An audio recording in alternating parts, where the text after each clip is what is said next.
Assalamu alaikum guys. This is Salim Raza. I'm doing BE Metallurgy and Material Engineering from Mehran University of Engineering Technology. Today I'm with you guys with a very special topic named Maxwell equation. After this video you will be able to know some points that are why does we need the Maxwell relation, the Maxwell relation or Maxwell equation in thermodynamics, and four relation that we will cover today. Why does we need the Maxwell equation? The Maxwell's relation allows us to relate change in one set of thermodynamics variable to other variable. For example, if we want to determine the entropy change of a system with respect to pressure at constant enthalpy, so far as we know, we can we can't go to science supply catalog and buy an instrument that actually measure the entropy of system. So in this condition we will use the Maxwell relation or Maxwell equation. The Maxwell equation in thermodynamics. As we know that the thermodynamics term like entropy, enthalpy, internal energy, Gibbs free energy and Helmholtz free energy, and the thermodynamic macroscopic variables, volume, temperature, and pressure. These above terms and thermodynamic variable that use in four Maxwell relation. Generally, the Maxwell equation tell us about the relation of four terms, as these terms are enthalpy, entropy, Gibbs free energy, and Helmholtz free energy. This is what sometimes we called Maxwell equation as a Maxwell relation. Let's go to derivation. The first relation of the Maxwell. The first relation of the Maxwell can be found by using the second law of thermodynamics. As we know that the second law of thermodynamics gives us the information about entropy, and entropy is the change of entropy is equal to change of heat with respect to time. Here we will put the value of change of heat by using the first law of thermodynamics. The first law of thermodynamics gives us the information that the change of heat, heat will convert in internal energy and the work. Here the work is PdV because we are related with the system, and system the work is PdV. So we will put the value of change of Q in the equation number 2. We will get the result like change of U is equal to temperature change of S minus pressure change of V. As I have named this equation as a B. Here we'll apply the condition. The condition is we'll suppose the equation. The equation is change of Z is equal to m dava x plus n dava y. I have named that equation as C. And the equation C will be written as change of m. We will partial derivative of the m with respect to y by keeping x constant, and we will partial derivative of n with respect to x by keeping y. From this equation number C, we can observe the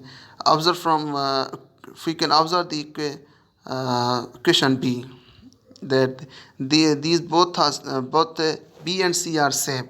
So we can apply the same rule as we have applied in C for the equation B. And when I have applied the same rule in equation B, I have got the result as change of the dava T with respect to V by keeping S constant is equal to minus dava P with respect to S by keeping volume. constant. So this is the first derived Maxwell equation or first Maxwell relation. Let's start with the second Maxwell relation. The second Maxwell relation can be found by using the enthalpy. As we know that the enthalpy is U plus PV. I have named it as A. When we'll find the partial derivative of this equation, we'll get some result like as I have named the equation B. When we'll find the partial derivative of equation A, we'll get the result like we'll get the result dava h with respect to u 1 plus v dava p with respect to u plus p dava v with respect to u. In the B, we'll multiply the both side by dava u. When I have multiplied the dava u in both sides in the equation number B, I have got the result that I have mentioned in equation C. And dava h with respect to dava u multiply dava u is equal to dava u plus v dava p plus p dava v. So now here we will put the value of dava u in equation C, and we know that dava u is equal to uh, t dava s minus p dava v, and we will put the value of dava u in the equation number C, and I have got the result as t dava s minus p dava v plus v dava p plus p dava v. Here the p dava v is plus, this term is has a plus value, and the t dava s has the negative value, so they p dava v has a negative value, so both will be cancelled out, and the result we have got that is dava h is equal to dava t dava s plus v dava p, and I have named this equation as D. In the same way that I have applied in the first relation, we will apply here. Means we will suppose the equation that is dz is equal to mdx plus ndy, and I'll apply the partial derivative in this equation. I'll partial derivative of m with respect to y by keeping x constant, and I'll apply the partial derivative for n with respect to x by keeping y. So by keeping the mind, in the same way the equation number D will be solved. Here m is equal to t and n is equal to v. I'll partial derivative of t with respect to p by keeping s constant, and I'll partial derivative of the v with respect to change of with respect to s by keeping p is a constant. So this is the Maxwell's second relation. Let's start with the third Maxwell relation. The third Maxwell relation can be found by using the Gibbs-Free energy, and as we know that the Gibbs-Free energy is G is equal to H minus Ts. When we apply the partial derivative in the equation A, I have got the result like dava H with respect to dava u. We can partial derivative of the equation A by with respect to H. So the dava g with respect to dava h, or we can say the dava g with respect to h is equal to dava h with respect to h minus, here we apply the quotient rule or product rule. In the product rule, when we in the product rule there are two terms, one of them will be constant and other we have to partial derivative, or we find the derivative of the other term. In the same way I have applied here. I have kept the s constant and find the derivative of t with respect to h, plus the same way I have kept the t constant as a constant and find the derivative of s with respect to h. So the result I have got dava h will be cancelled out, and I got 1 and minus s dava t with respect to h minus t dava s with respect to h. The equation I have named it as B. In the equation B, we will multiply both sides dava h. When I have multiplied the dava h by both sides, I have got result as I named. I have got the result like dava g is equal to dava h minus s dava t minus t dava s, and I have named it as c. And we know that dava h is equal to t dava s plus v dava p. So now I'll put the value of dava h in the equation number c, and I have got the result that I have mentioned in equation number d. And here, in the same way that we have applied in the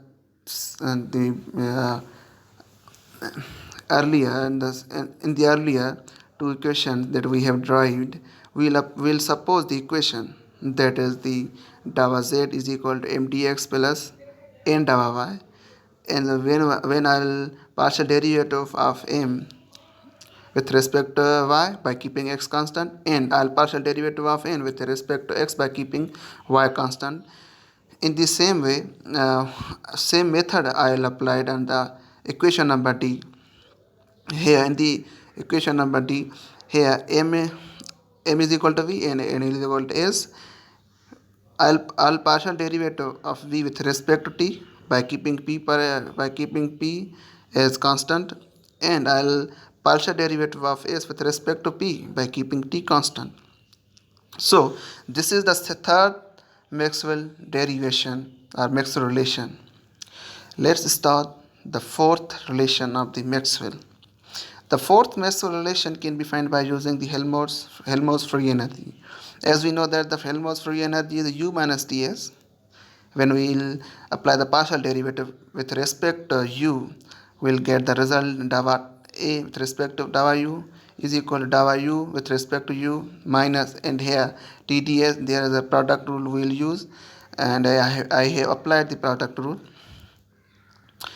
Dava u divided by dava u minus is I have kept a constant, and I'll find the derivative of t with respect to u plus, and I have kept the constant as a t and find the derivative of s with respect to u.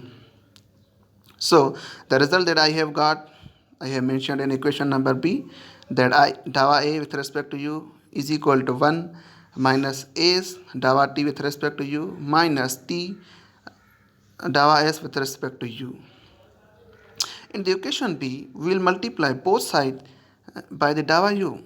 When we'll multiply the dava u in equation b, we will get the result that the new equation will formed, that I have named that equation as equation number c. The equation number c is dava a is equal to dava u minus s dava t minus t dava s, and we know that the dava u is equal to t dava s minus v dava v.